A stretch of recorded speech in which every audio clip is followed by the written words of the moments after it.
So you got to London.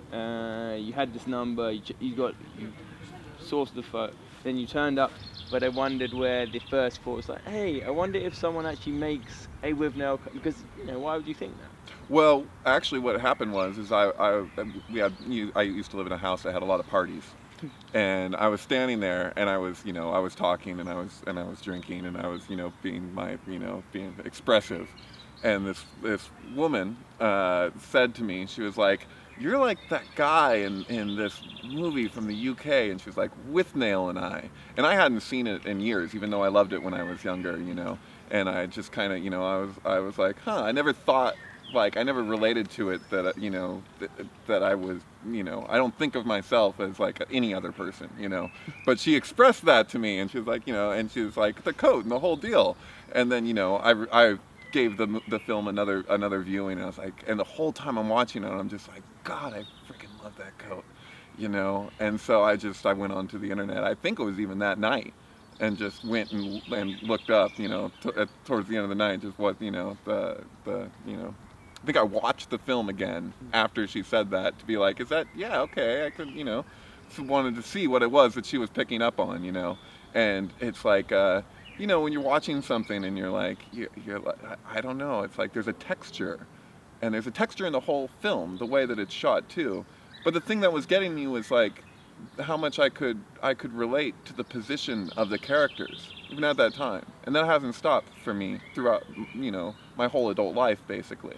Like that desire to, to really be a part of something, to see something come to fruition, and you feel like you're specialized towards something, but it's not necessarily coming into being.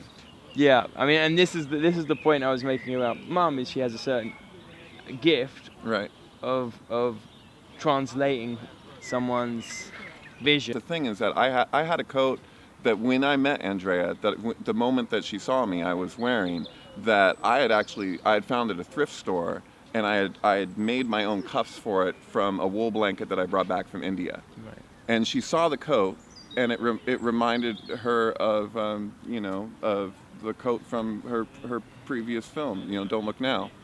I didn't tailor the coat, but I have long arms, and the sleeves only went to so far, and so I made my own cuffs out of because the wool coat matched the pattern of it. It was like houndstooth, and then it fit, and so she expressed her appreciation for the coat that I was already wearing. Well, I'm here to receive this coat that I feel is like another level to what I had. I requested that it be a little open here, that it not be so tight, so I can wear something underneath. I can wear a sports jacket underneath this as long as there's no,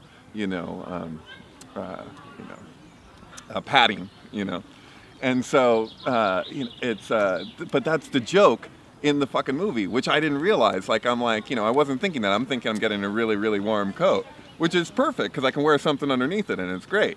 But like, I'll be freezing sometimes if I'm not doing that. And I'll be like, oh man, I'm ready to cover myself in deep heat and get up against the radiator, keep myself alive till morning, And it's like, I didn't get the joke watching the film that he's wearing what appears to be, you're like, that's a wool coat. But this is, the Harris tweed is like, it's actually, it's featherweight, it's thin, And so, yeah, along with the lining still, but it's like, that's humorous. My thing with Withnail and I is I appreciate the struggle, like, and the sincerity of what is going on in the midst. Like, I think, some people might watch it and they think, oh, these are just people indulging in whatever, and they won't recognize, like, the depth of what's actually going on if you don't have those creative passions, and you want to create something and you want to share it, and you feel that that, hey, this should just be, come on, what isn't this just supposed to roll? Like, you're putting everything you got into something, and it's like, well, fucking A, And so I don't know, I resonate with that position, Just on a work one, like, did you know that? Or you would have known this, but they never cleared the Jimi Hendrix track that was in the. They didn't clear it, so it just. When the building's glassy, that's perfect. Yeah, no, As this, I mean, that's what I deal with. He dealt with the same. I'm not a trained actor reduced to the status of a bum. I'm an independent researcher, to a degree. Like, I live paycheck to paycheck. Like, I can relate to that. It's very relatable, But like the nature of the work that I do, it's not. There's no profit. Like, I frame pictures. I stretch canvases. I build frames. Like, that's and I was driving a cab until just recently, but my life is such that I don't, I have aspirations, but I don't have much ambition, if that makes sense.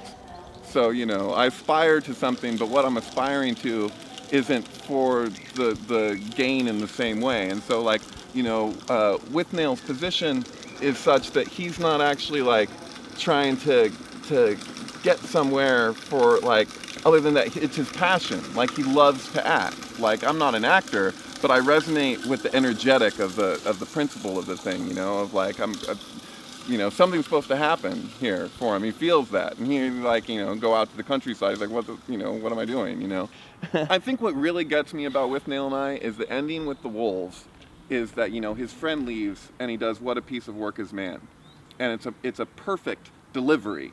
He delivers it. It's an exquisite delivery, but he's there by himself. But the paradox is that you're watching it on a film. So he made it. Richard E. Grant, he made it. He's there. He's doing the thing, and his friend leaves. And it's like, and so in a way, it's almost like, this sounds strange, but it's like, the Monolith in 2001. It's like the screen itself turned in a different angle. It's like it's a paradox.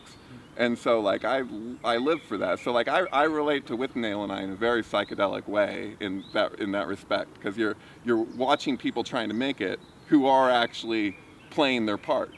Like, they're both acting and they're trying to make it as actors. Do you think the film would be the same? If he wasn't wearing that coat. The coat makes the film. I mean, it's true. Yeah. The other day when I met with Andrea, I'm coming up through the subway, up the escalator, or not the escalator, excuse me, I'm going up the stairs, and there's a man walking next to me, and this gust of wind comes up from below, and the coattails lifted up. And this has never happened before, but one of the coattails whacked him in the face. And he wasn't, like, angry or anything. He was just like, "Whoa, your coat just hit me." And I apologized. I said, "Excuse me, sir." And I had to smile, and I'm smiling at it's like, and he had to kind of smile a little bit back. Yeah, Mum made me the Han Solo waistcoat. I loved it. Oh, lucky I child. loved it. Yeah, lucky child. I love the coat too. That's another great coat, right? That's the whole outfit is like it fits. Yeah. Yeah, exactly. And so, but I didn't realize this is the creator of the coat. So it was that aspect was happenstance. I didn't realize what I was actually stepping into.